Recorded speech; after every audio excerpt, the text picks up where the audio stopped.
সড়ক দুর্ঘটনা রোধে রাজ্য সরকার ও ট্রাফিক দপ্তর তরফে ব্যাপক প্রচারাভিযান চালানো হলেও দুর্ঘটনায় লাগাম টানা যাচ্ছে না কিছুতেই। প্রায় প্রত্যেক দিনই রাজ্যের বিভিন্ন প্রান্তে ঘটছে অহরহ যান দুর্ঘটনা, মৃত্যুর কোলে ঢলে পড়ছে অনেকেই।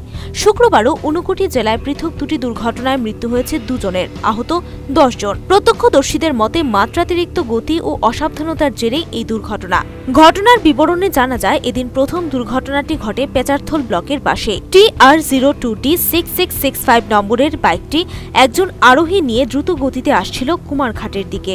নবীন ছড়ার পাশে আসতেই একটি গাড়ি বাইকটিকে ধাক্কা দিয়ে চলে যায়। ঘটনাস্থলেই মৃত্যু হয় বাইক আরোহীর।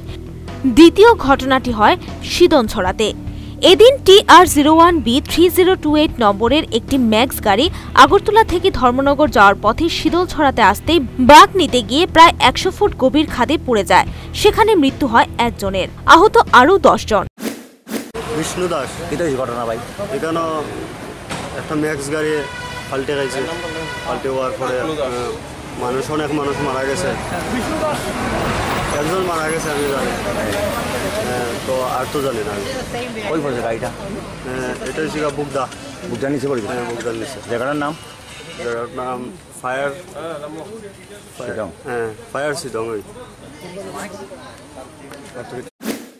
এদিকে খবর পেয়ে ঘটনাস্থলে ছুটে আসেন পুলিশ ও দমকল কর্মীরা। আহতদের উদ্ধার করে নিয়ে যাওয়া হয় হাসপাতালে। Bureau report, news vanguard.